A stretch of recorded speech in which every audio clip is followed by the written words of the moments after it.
Anyang, China, 1976.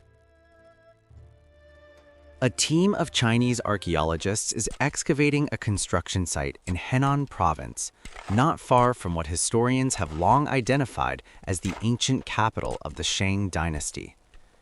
They are not expecting anything significant. The area has been picked over for decades. Most major tombs in the region were looted centuries, even millennia ago. Then one shovel breaks through into something different. The soil changes texture, the air changes smell, and the excavators stop moving. What they are standing above, still sealed, still intact, undisturbed for over 3,000 years, is one of the most important archaeological discoveries of the 20th century. They don't know that yet. They don't know who is inside. Inside that tomb, they will find over 1,600 objects: bronze ritual vessels, jade carvings of extraordinary craftsmanship, ivory artifacts inlaid with turquoise, the remains of human sacrifices, people buried to serve their master in the afterlife, 69 animal sacrifices, 6 dogs, and 16 human attendants. This was the burial of someone who commanded enormous power. But the object that will stop the archaeologists cold, the thing that will force historians to completely rethink what they thought they knew about ancient China, is not gold. It is not jewels. It is a bronze axe. And then another one. Large, heavy, battle-worn, marked with a name in the earliest form of Chinese writing ever discovered. And the name is a woman's. Her name was Fu Hao. She was one of the wives of King Wu Ding of the Shang Dynasty. She died sometime around 1200 BCE, over 3,200 years ago. And until that shovel broke through the earth in 1976, the world had essentially forgotten she ever existed. But Fu Hao did not want to be forgotten. She left evidence everywhere. And once historians found it, once they began reading the oracle bones, deciphering the inscriptions, analyzing the weapons and the ritual vessels and the records carved into tortoise shells and cattle bones, what they found demolished one of the most persistent myths in the history of human civilization. The myth that ancient China was always a world where women were powerless. Fu Hao wasn't powerless. Fu Hao commanded armies. She performed the highest religious ceremonies in the kingdom. She governed territories. She negotiated at the level of kings. She led more than 13,000 soldiers into battle, and she won. This is her story, and it is also the story of how an entire civilization tried to erase her and failed. To understand Fu Hao, you first have to understand the world she was born into. And that world, the Shang Dynasty of ancient China, was unlike anything most people in the modern West have been taught. The Shang Dynasty ruled the Yellow River Valley from approximately 1600 to 1046 BCE. For context, when the Shang Dynasty was in its prime, the Egypt's New Kingdom pharaohs were building their most famous monuments. The Trojan War, if it happened, was still centuries away. The Roman Empire would not exist for another 1,000 years. This is deep, deep antiquity. And yet the Shang were not primitive, not even close. They mastered bronze casting to a degree that still astonishes metallurgists today. Their ritual vessels, used in religious ceremonies, were cast with intricate decorative patterns of a complexity that modern craftsmen struggle to replicate, even with modern tools. The Shang built large, organized cities. They maintained a sophisticated bureaucracy. They had a professional military. And most remarkably, they had writing. The oracle bone script of the Shang Dynasty is the earliest form of Chinese writing ever discovered. And it is more than just a writing system. It is a window into an entire civilization's inner life. Oracle bones were used for divination. A question would be posed about war, harvest, weather, childbirth, royal decisions, and the bone or shell would be heated until it cracked. The pattern of the cracks was interpreted as an answer from the ancestors or the divine. The question, and often the answer, was then carved into the bone. Thousands of these oracle bones have survived, and they are extraordinary primary sources, because they were not written for posterity, they were not propaganda, they were not royal histories polished by later dynasties. They were practical records, the daily consultations of a king trying to govern a kingdom, which means they are often startlingly honest. And in those honest, unpolished records, in the cracks of burned tortoise shells and cattle shoulder blades, the name Fu Hao appears again and again and again. Not as a passive figure, not as a footnote, as an actor, a decision maker, a commander, a priestess, a force. But before we get to what she did, we need to understand who the Shang were and why their society could produce someone like Fu Hao at all. The Shang kingdom was, at its core, a theocracy. The king was not merely a political ruler, he was the primary intermediary between the living world and the world of the ancestors and spirits. Religion and governance were inseparable. The rituals that maintained cosmic order, the sacrifices, the divinations, the ceremonies, were not just religious practices, they were acts of statecraft. This matters enormously for Fu Hao's story, because in a society where religious power and political power are fused, whoever controls the rituals controls the kingdom, and Fu Hao controlled rituals. But we're getting ahead of ourselves. The Shang capital, known as Yin, near the modern city of Anyang, was a sprawling complex of palaces, temples, workshops, and residential districts. Archaeologists excavating the site over the past century have found evidence of a highly stratified society, with the king and royal family at the apex, followed by aristocrats, priests, military commanders, skilled craftsmen, farmers, and at the bottom, slaves, many of them prisoners of war. War was a constant feature of Shang life. The dynasty maintained its power through a combination of ritual authority and military force. Neighboring peoples, the Qiang to the west, the Fang states to the north and east, were alternately traded with, raided, or subjugated. The Shang military was organized, professional, and relentless. And into this world, sometime around 1250 BCE, a woman named Fu Hao entered the court of King Wu Ding of the Shang Dynasty. King Wu Ding is one of the most documented rulers of the Shang Dynasty. Oracle bone records mention him extensively, and later Chinese historical sources regard him as one of the great kings, a ruler who restored Shang power during what had been a period of decline, who expanded the dynasty's territory, and who governed for decades. He also had a lot of wives. The oracle bone records document more than 60 consorts in Wu Ding's court. In Shang royal culture, as in many ancient monarchies, the king's household was both a domestic arrangement and a political institution. Wives were often daughters of allied nobles or conquered chieftains, living symbols of alliances sealed in blood and kinship. Fu Hao was one of these 60-plus consorts. We do not know exactly where she came from, though some scholars have suggested she may have been the daughter of a noble family, possibly from a clan that maintained some degree of independence from Yin. The oracle bones give us her name and her deeds, but not her biography. What we do know is that she was not the only powerful wife in Wu Ding's court. Oracle bones document several of his wives participating in ritual ceremonies and receiving land grants. Royal women in the Shang court were not ornamental. They had roles, responsibilities, resources. But Fu Hao was different. The oracle bones don't just mention her occasionally in passing. They mention her constantly, in roles that go far beyond what any other royal woman of the period is documented performing. In roles, frankly, that go far beyond what most royal men were performing.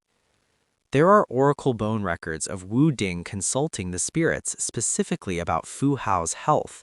About her pregnancies, we know she bore at least one child. about whether she would succeed in battle. These are the records of a king who was not merely professionally reliant on this woman.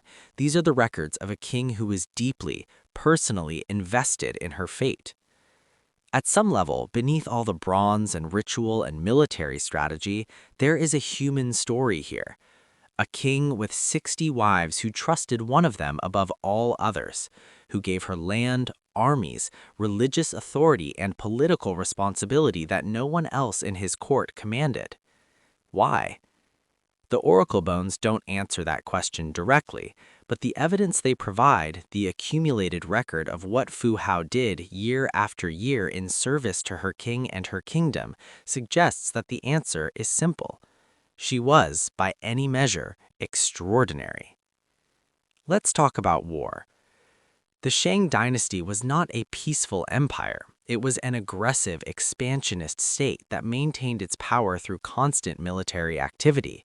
Neighboring peoples were raided for tribute, slaves, and territory. Rival states were suppressed. Rebellions were crushed. And the military commanders who led these campaigns were among the most important figures in the kingdom. Oracle bone records document Fu Hao leading military campaigns, multiple campaigns, against multiple enemies. The most famous, and the one that appears most frequently in the archaeological literature, is her campaign against the Qiang people. The Qiang were a powerful group to the west of the Shang heartland, and they were a persistent problem for Wu Ding's kingdom.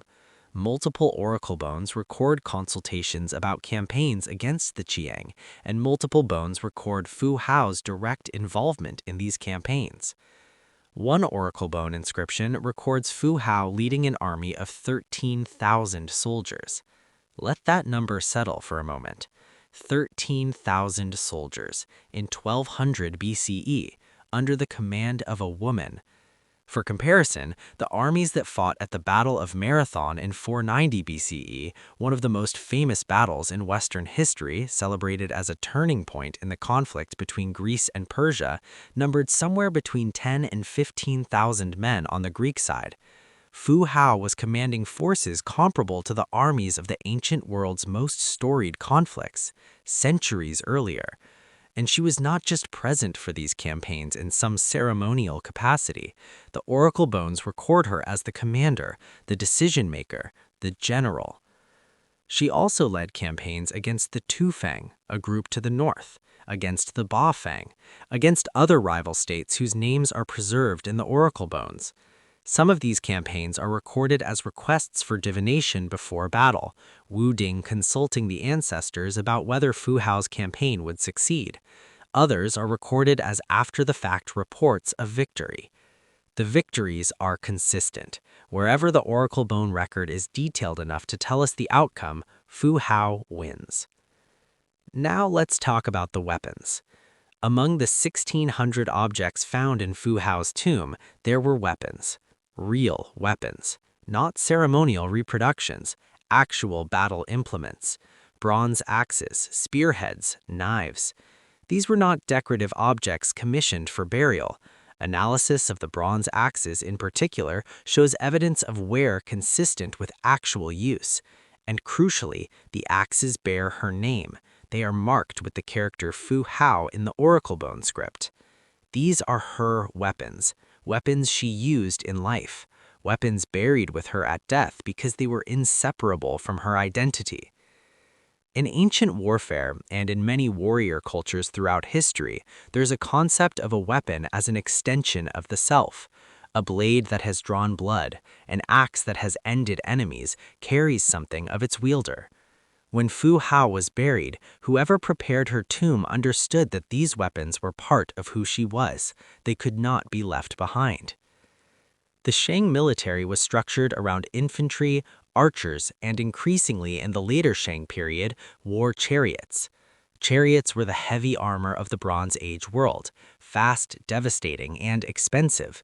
Only the elite commanded or rode in chariots, and oracle bone records suggest that Fu Hao had access to these elite military assets. What made her effective as a commander? The oracle bones don't give us tactical detail.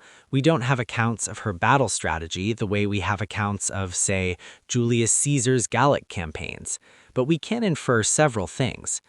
First, she had the trust of her soldiers. In ancient warfare, as in all warfare, soldiers fight better for commanders they believe in.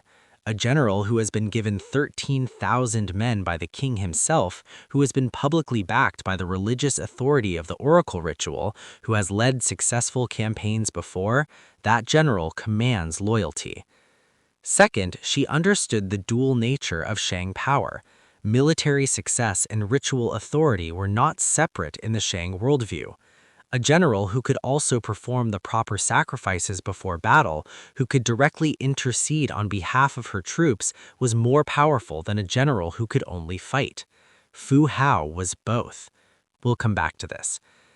Third, she was trusted with independent command. Some oracle bone records record Wu Ding sending her on campaigns without accompanying him himself.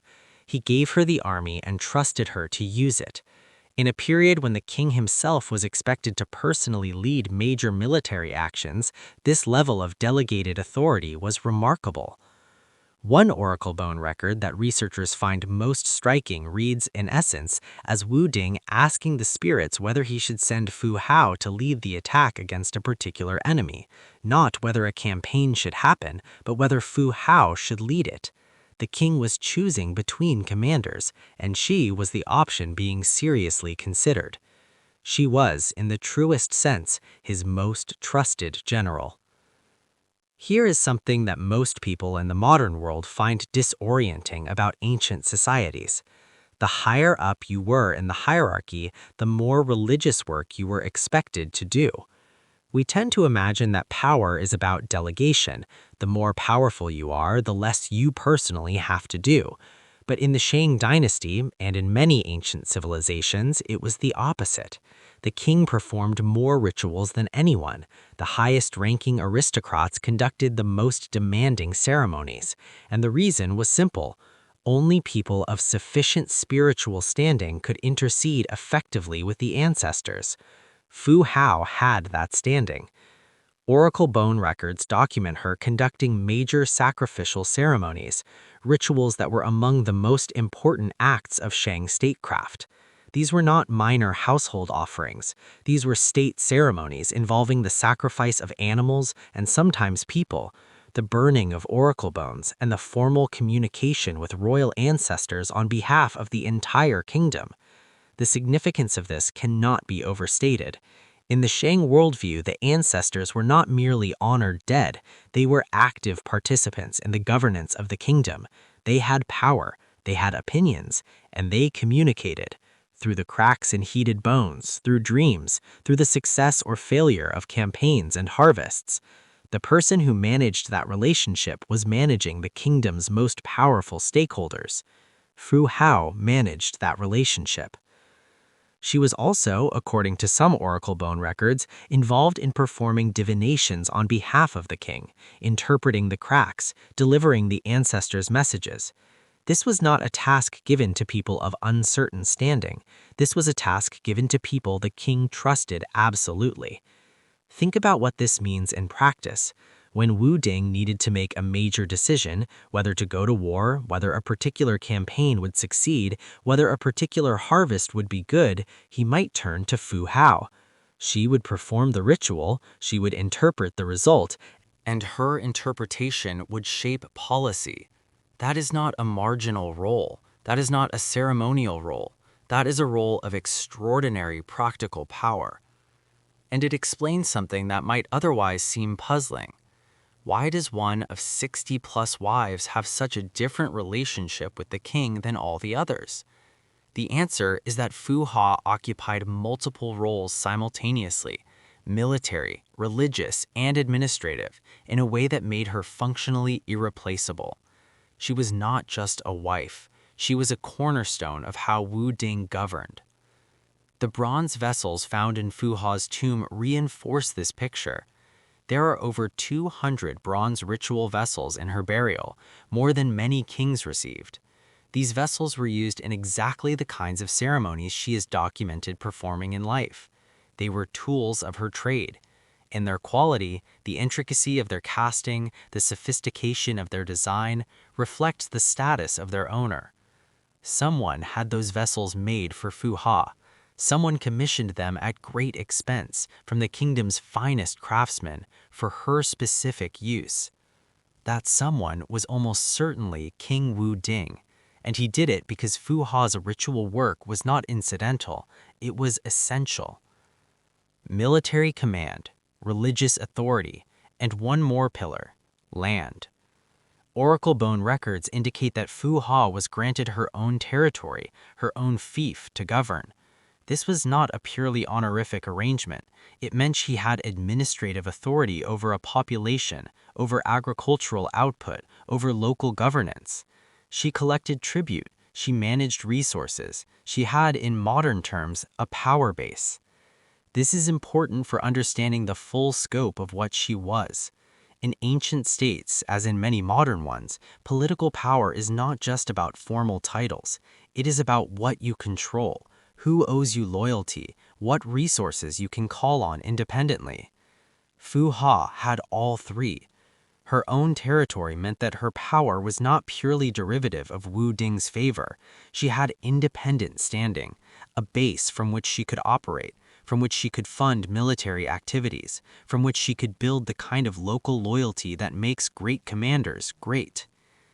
When we add up the picture, general, priestess, governor, trusted confidant of the king, what we are looking at is not a remarkable woman who was allowed to play at power in an otherwise rigid patriarchy.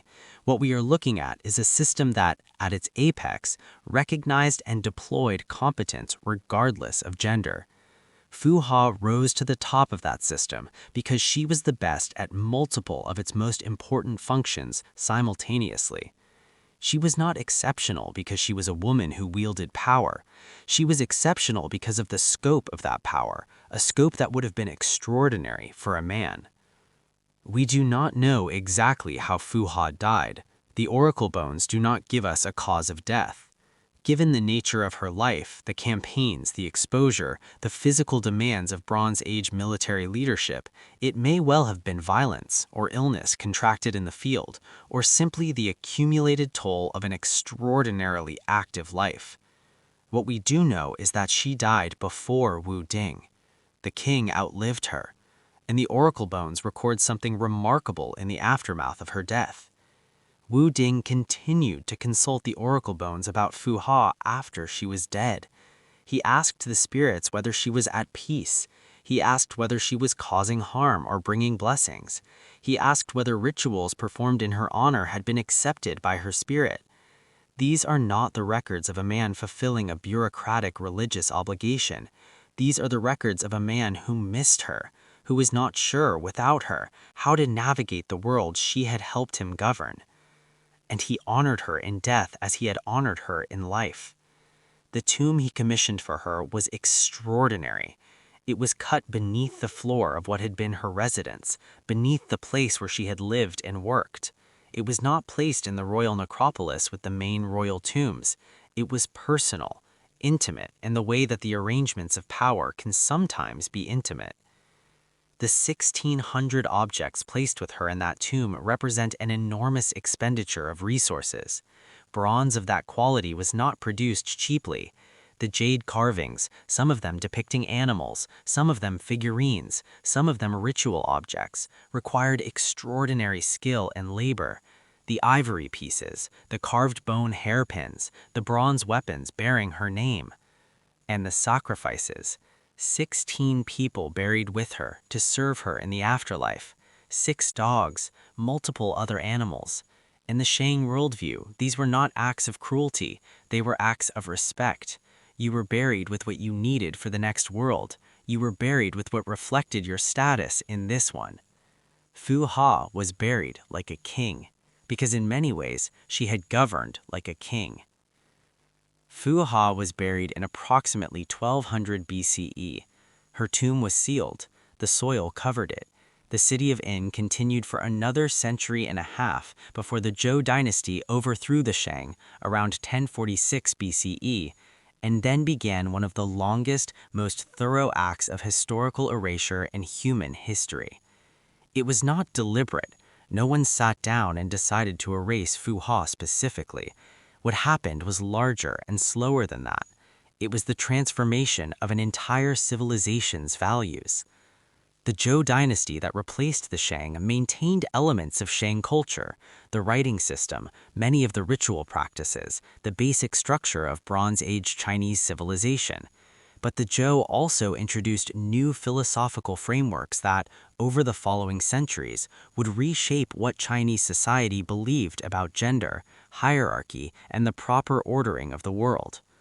And then, in the later centuries of the Zhou period, roughly the 6th to 3rd centuries BCE, came the most influential set of ideas in Chinese history: Confucianism. Confucius himself, Kung Chu, who lived from approximately 551 to 479 BCE, was a philosopher and teacher who developed a sophisticated social philosophy centered on hierarchy, ritual, and the proper ordering of relationships. His ideas were not adopted immediately or universally. They competed with other schools of thought, Taoism, legalism, Moism, for centuries.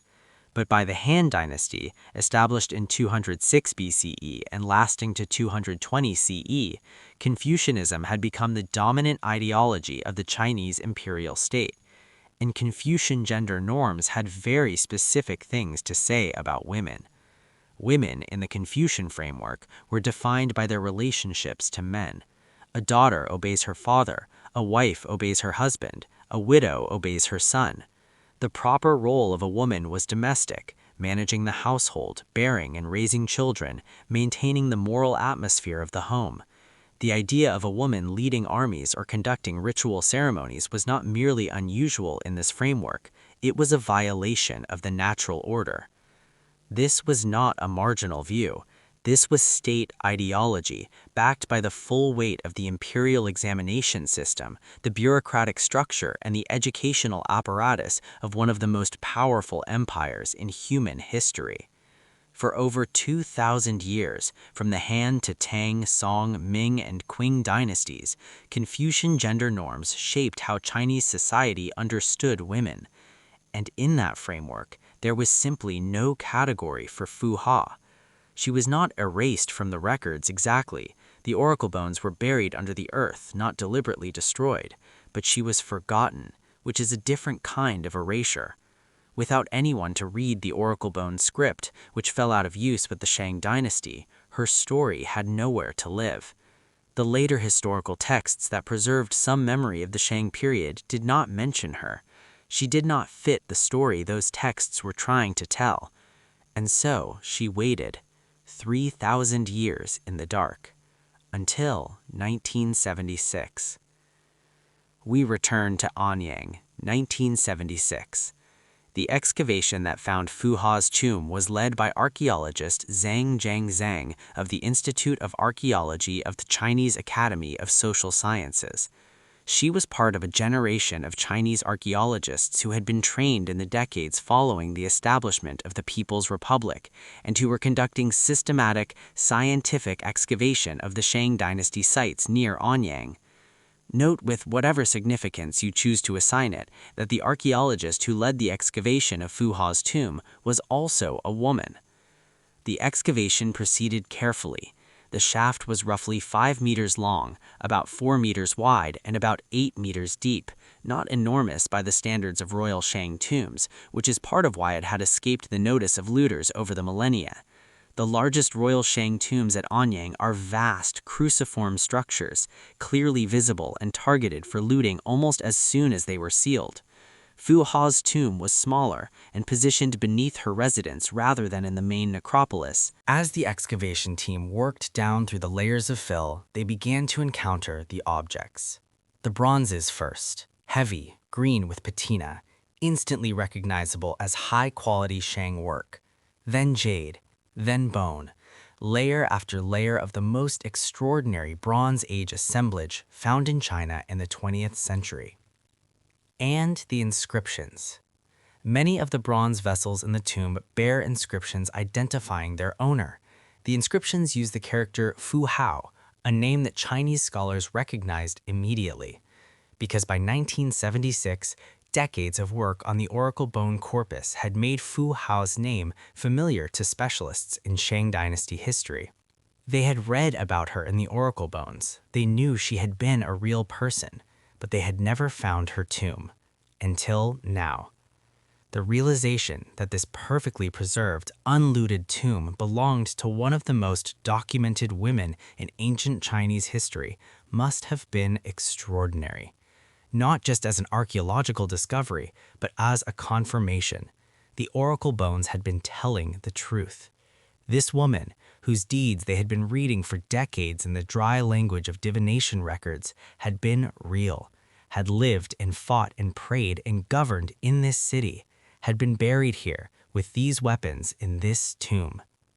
The bronze axes with her name on them were found together with other weapons, arrowheads, spearheads, knives.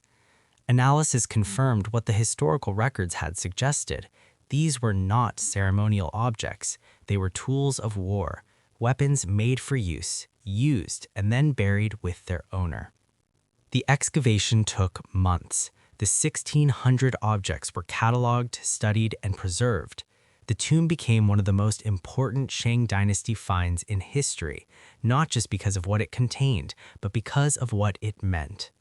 It meant that the oracle bones could be trusted, that the picture they painted of a woman who commanded armies and conducted state rituals and governed territories was accurate, that Fu Hao had not been a legend, not an exaggeration, not a later embellishment.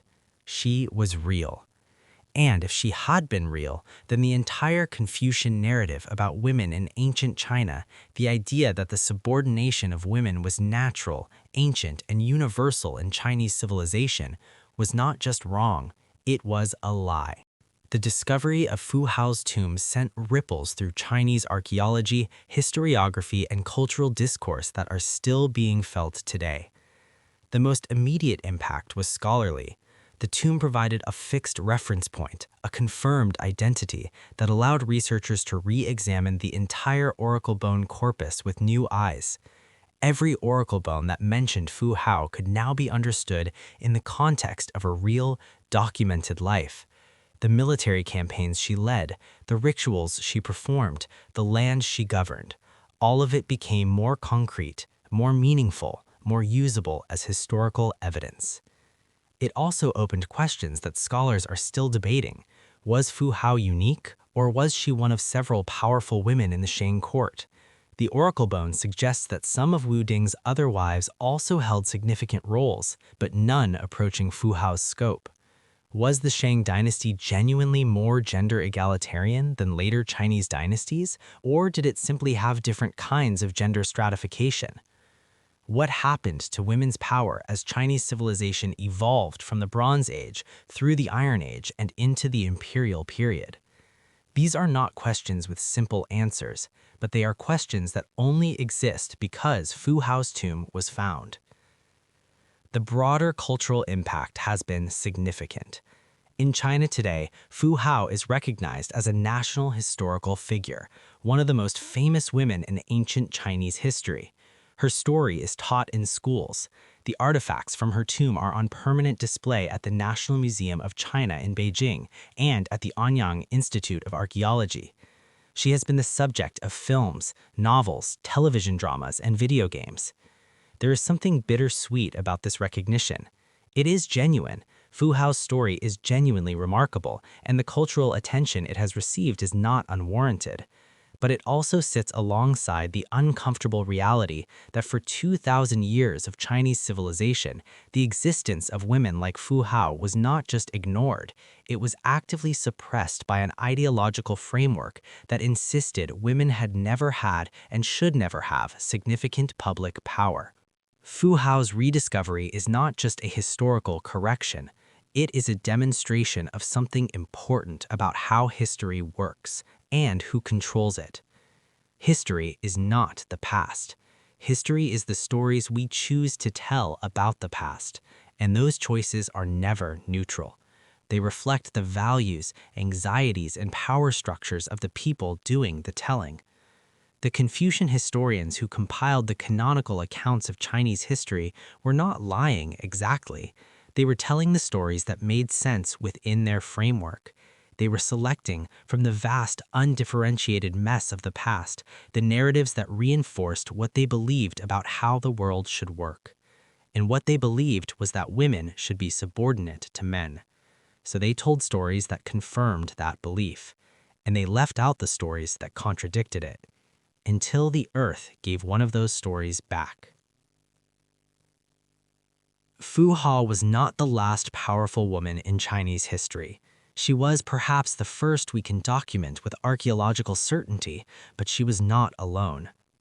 Wu Zetian, who ruled China as emperor in her own right during the Tang Dynasty in the 7th and 8th centuries CE, is the only woman in Chinese history to assume the title of Empress Regent, ruler in her own name, not as a regent or consort. Her reign was long, sophisticated, and by many measures successful. She has been vilified by Confucian historians for millennia. She has been reconsidered by modern scholars. Sound familiar? The Trung sisters of ancient Vietnam, who led a rebellion against Chinese Han Dynasty occupation in 40 CE and briefly established an independent Vietnamese kingdom, were similarly erased from the dominant historical narrative and similarly recovered by later scholarship. Across the ancient world, the pattern repeats. Women who wielded genuine power, military, religious, political, were documented in their own time and then erased or minimized by the frameworks of the societies that came after them. Hatshepsut of Egypt, whose successor literally had her image chiseled from monument walls. Artemisia of Halicarnassus, whom Herodotus praised as a brilliant naval commander and whose story was subsequently sidelined by the male-centered tradition of Greek historiography. Tamiris of the Massagetae, who according to ancient sources defeated and killed Cyrus the Great of Persia, a story that even modern historians sometimes treat with skepticism, perhaps because it is too uncomfortable. The erasure of powerful women from history is not an accident. It is a pattern. And patterns in history, as in archaeology, are evidence. They are evidence that the subordination of women was not natural, not ancient, not universal. They are evidence that it was constructed, built over centuries by deliberate cultural, religious, and philosophical effort because it needed to be constructed, because the evidence of women's power kept threatening to contradict it. You don't spend 2,000 years insisting that women have always been subordinate until women keep turning up in the historical record being powerful. Fu Hao turned up. In the earth of Anyang, with her bronze axes and her ritual vessels and the oracle bone record of everything she had done. And she will not be buried again. We started in Anyang in 1976 with a shovel striking earth. We end there too. Because that moment, that ordinary act of excavation that turned into something extraordinary, is what history actually looks like most of the time. Not the grand sweep of dynasties and empires and philosophical transformations, not the clean narratives of rise and fall, but a shovel in the earth, a crack in a burned bone, a name carved into bronze 3,000 years ago by someone who wanted to be known. Fu Hao wanted to be known. We know this not because she said so. The oracle bones are not personal documents, not diaries or memoirs. We know this because of what she chose to mark with her name. Her weapons, her ritual vessels, the objects that defined her life and her power and her identity. She put her name on them, not once, not twice, again and again and again. Fu Hao, Fu Hao, Fu Hao. Carved into bronze, burned into bone, buried in the earth, waiting. 3,000 years is a long time to wait, but the earth kept its promise. The bronze kept her name intact. The oracle bones kept her record. And when the moment came, when Zhang Zhangshang's excavation team broke through into that sealed chamber, the story that had been waiting in the dark came flooding back into the light. This is why archaeology matters. Not just because it gives us objects and dates and facts, though it does all of those things, but because it gives us back the people that history tried to take from us. the generals and priestesses and governors and warriors who did not fit the stories that later centuries wanted to tell. Fu Hao commanded 13,000 soldiers. She led armies across the Yellow River Valley in the name of her king and her kingdom. She stood before the great bronze ritual vessels and spoke to the ancestors on behalf of her people.